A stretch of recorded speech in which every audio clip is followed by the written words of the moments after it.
There are many religions that still preach that homosexuality is a sin or wrong. Christian, some Jewish sects, some parts of the Islamic community. But there is one Christian denomination that more than any other, at least in the United States, has been in the forefront of equality and celebration of its LGBT members, and that is the American Episcopal Church. Tonight with us, a very special guest, the Right Reverend Marc Andrus, Episcopal Bishop of California. Welcome, Mark. How are you? It's great to be with you, David. You know, I mean, I'm not going to pretend that I don't know you outside of this. I'm friends. My husband and I are friends with you and your wife, Sheila. Tell me about when you first heard about Orlando and what was your reaction as a person, but also as a faith leader? It was that morning, Sunday morning. My wife is a news junkie. She focuses on the news, really because she's a tremendous compassionate person. She wants to know, it's not just she likes data, she wants to know what's going on because she cares. And she told me, and we were shocked. I had a visitation, the bishops visit all the congregations in our diocese, and we were headed down to Half Moon Bay, Holy Family, that morning. The vicar there, the priest in charge, is a gay married man. And so we prayed together, the community there, and he and Sheila and I publicly. And then on the way back to San Francisco, a priest at the cathedral, at Grace Cathedral, Randall Gardner, sent me a text saying that he was trying to pull together very quickly a prayer service in the cathedral at 3 p.m. and could I take part? And obviously, you know, you just say yes to these things because if you can be of help when there's this great tragedy, this is why we're on the earth. Now, you were the first bishop that I know of, with the exception of our mutual friend, the late Bishop Otis Charles, who walked in a gay pride celebration. You've marched in several of them.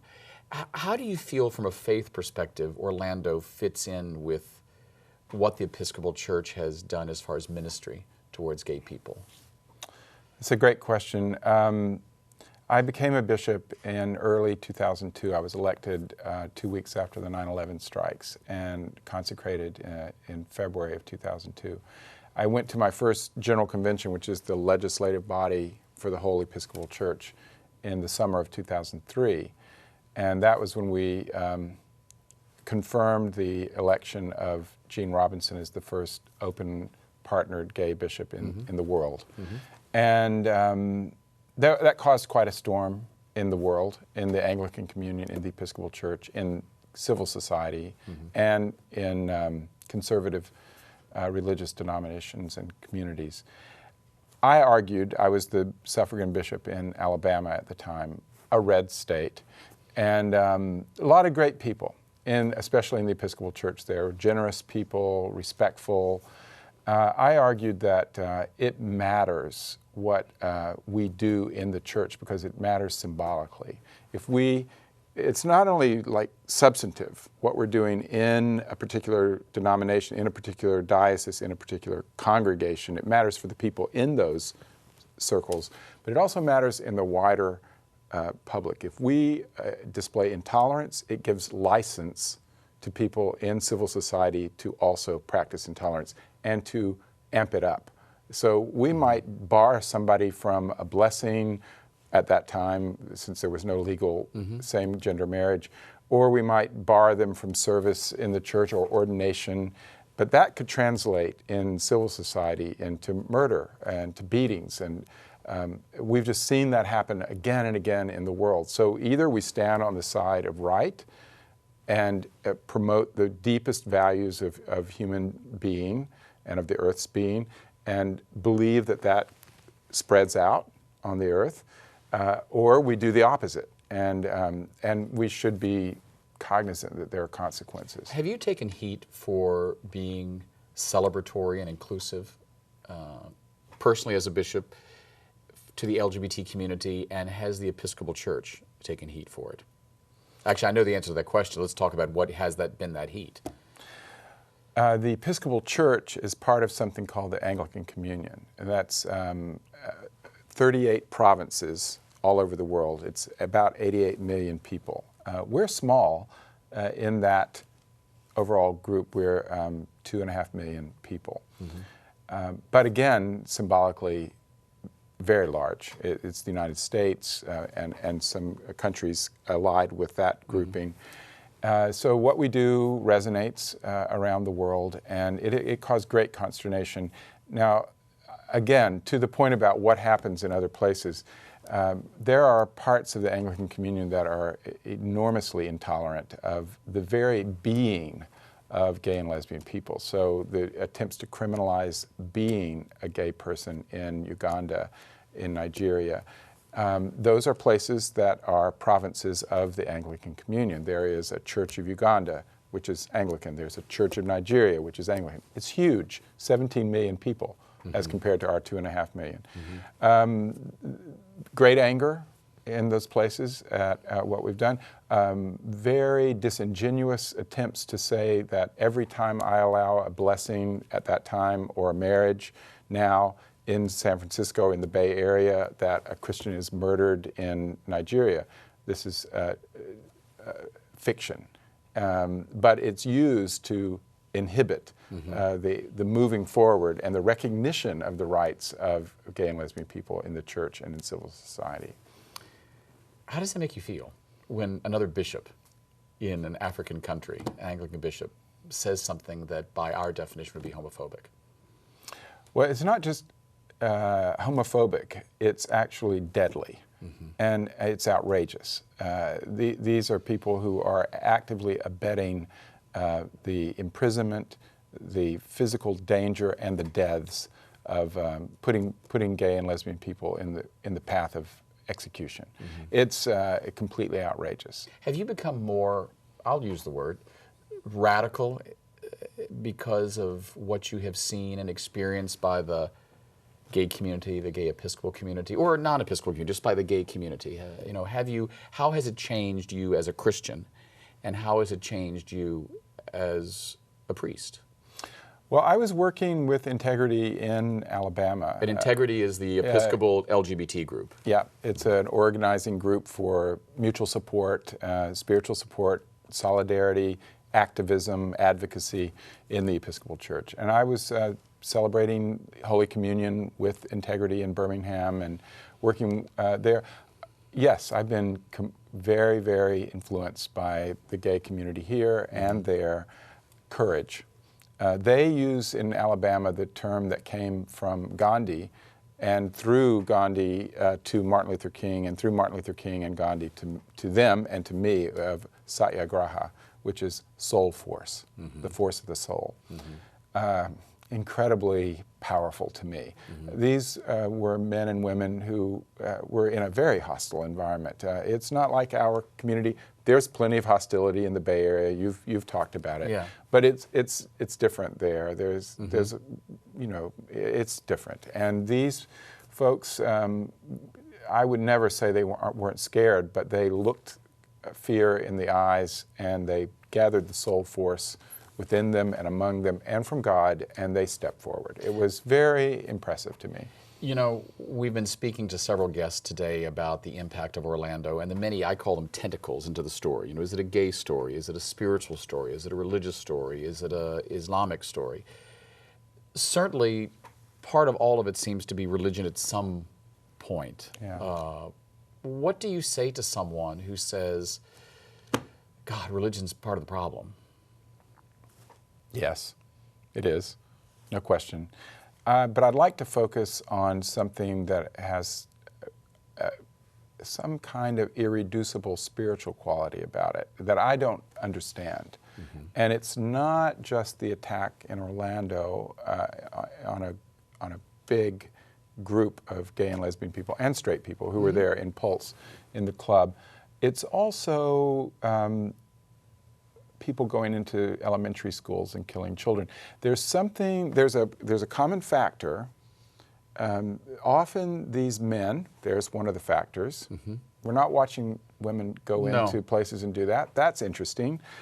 They dress like they are going into combat against heavily armed people. They wear body armor. They wear helmets. Not in all cases. They carry attack weapons. What is the spiritual meaning of that? What are they? And they're going up against vulnerable populations, children, people who are dancing and having a good time in a bar who are completely vulnerable. Or 9 black people praying at a church in Praying Charleston. in a church in a Bible study. So there's something for us to understand about the spiritual quality of that. These people are waging war, literally waging war, that's what it looks like, against the vulnerable. Mm-hmm. And I don't know what it means, but I want to lift that up and say, this is a spiritual question.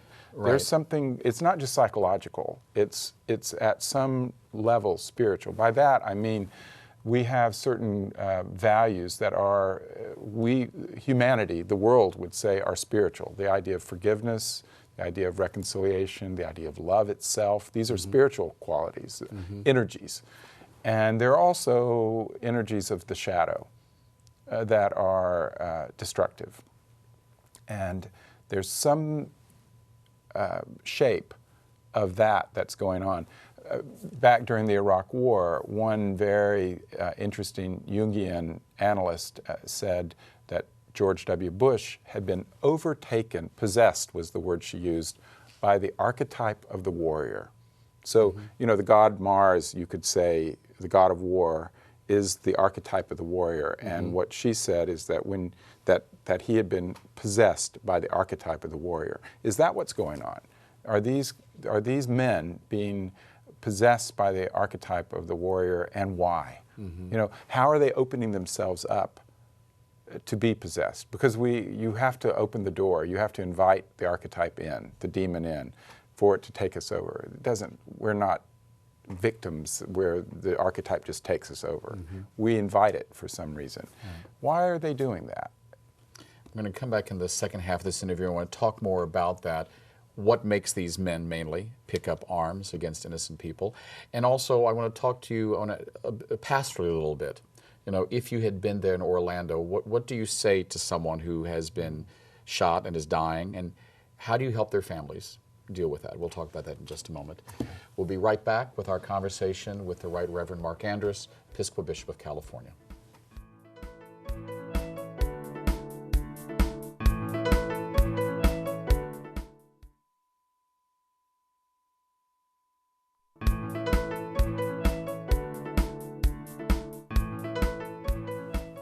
Making Sense of the Senseless, our continuing conversation with the Right Reverend Marc Andrus, Episcopal Bishop of California, about Orlando.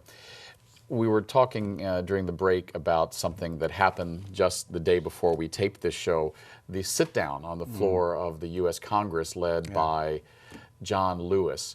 And I was remembering that during the 80s, when the LGBT movement was taking on a different profile, many people compared it to, or I should say some people compared it to, the Black Civil Rights Movement. And there were some members of the Black and African American community that said, no, it's not like that. But one of them who didn't take that was John Lewis. Talk to me about that. Yeah. So I know John Lewis because of my work on racial reconciliation in Alabama, and he is truly one of my heroes. He is one of the great living people on the earth today, in my view. And it was the day that President Obama was being inaugurated into his first term as President of the United States, and Sheila and I were in an area near D.C., and John Lewis was Terry Gross's guest on Fresh Air. And she asked that question. You know, clearly they had set up the conversation, and she asked the question about this denial of equivalency by people in the black churches. And she said, what do you think about that? And he said, they're just wrong. It is the same struggle in a new face, and it is the struggle of today. So I want to say something about that spiritually, which is that this is what we hope for.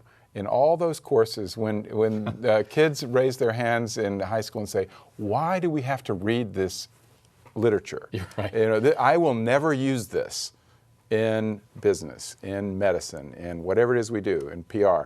The answer is, it is supposed to help us learn to empathize, to be able to take the position of the other.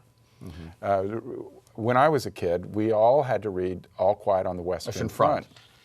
The great book about World War I. The great book about World War I. It is not the greatest literature in the world. It's good, but why did we all have to read it? I'm pretty sure that they wanted us to read a book that brought war right in front of your you face, so that we wouldn't necessarily go to war thoughtlessly. It was supposed to help us spiritualize ourselves so that we wouldn't do that. And that's what it's all about. I mean, this is what humanities are about, is making us human, making us humane. And so this is a process that we're all about. This is what you do by this show. It's what I'm doing over at Grace Cathedral and all our Episcopal congregations. We are actually inviting human transformation. Mm-hmm. Now, you're in touch with a number of faith leaders, Christian, Jewish, Muslim, Buddhist, I'm sure. How difficult do you think this is for members of the Muslim community?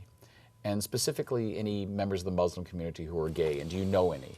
In my experience, just in the 10 days since this has happened, of every community to whom I've reached out to talk about it, they seem to be, and again, this is just my perception, I just don't even want to go there. Yeah.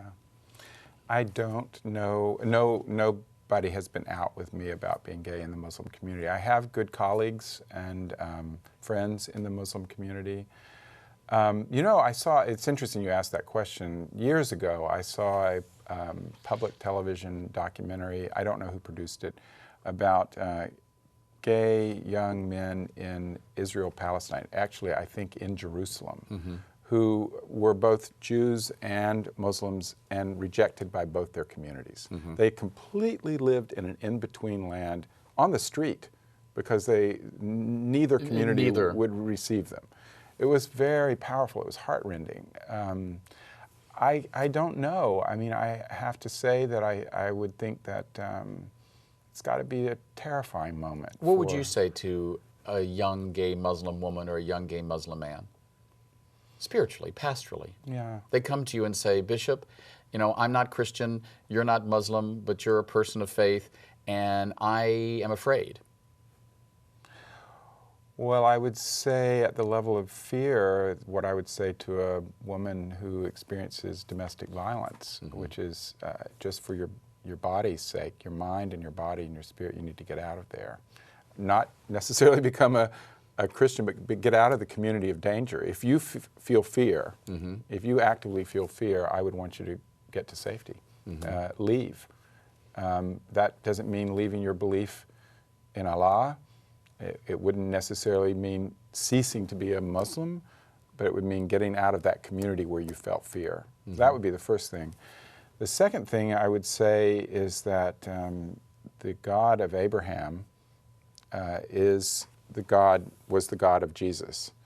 And Jesus told a little parable that is right at the heart of what we're talking about today, and that was not a sparrow falls to the earth apart from God. Now, a poor translation of that has been printed into Bibles is not a sparrow falls unless God wills it. The Bible does not say that.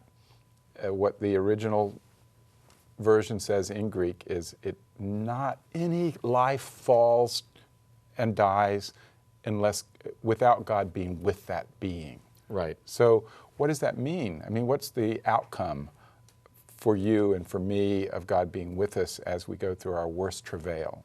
And it's not going to go away. I'm going to die, and I may die in difficult circumstances. And God doesn't seem to, except in extraordinary, unexplainable cases, make that go away. Right. So what do you? I mean, this is probably the question you've been asked gazillions of times by other journalists. Why does God let this happen? Yeah. Or why do we pray to God? Why do we pray to God after something like this happens? Well, so I think my experience of God in my life, in the world, is that God helps us make meaning, so that meaninglessness is a worse way to die than to simply die. So in that sense, the massacre in Orlando would be worse or more meaningless because it doesn't seem on the face of it to have any positive outcome. It is meaningless in the sense that it was senseless. It was an act of hate, an act of a clouded mentality. There's no question that this man had a clouded psyche. But the meaning is maybe beyond us. This is a faith statement. But my belief is that God is with those 49 people through their deaths and beyond, making meaning. And that is knitting things together. So the worst thing in life is not the suffering we have, but to suffer in isolation, to suffer in exile, to suffer alone, absolutely alone. And what God will always prevent is being absolutely alone. I may not have you with me, or Sheila with me when I die, or when I'm accosted or murdered, but God will be with me. And that's what I would tell that person. Yeah. We've only got about a minute left. Talk to me about what of the last 10 days has stuck out for you. What experience? You know, something that made you go, oh, that's powerful. I'm going to have to think on that for a while. Versus just, the 49 deaths. Well, you brought it up. It's this courageous action in the House of Representatives. We do have a broken political system, but there is no equivalency there. I'm just going to be quite frank and say the Democrats are trying to do the right thing. It's not like these do bad things, these do bad things. There's a difference. And they are trying to be courageous, and they are trying to lead us in the direction that we need to go. And Sheila and I will be marching with Nancy Pelosi on Sunday in the Great Gay Pride Parade. I'm so delighted that she's the minority leader and that she's one of our elected leaders here in California. That has impressed me. They've stepped up and they've said, like many people, we've got to stop this. We've got to stop the gun violence. It is completely unacceptable that we have no controls on these attack weapons and who we sell them to. Thank you, Bishop. Always a pleasure. We've been speaking with the Right Reverend Marc Andrus, the Episcopal Bishop of California. Thanks for watching. I'm David Perry, and we'll see you next time on 10%.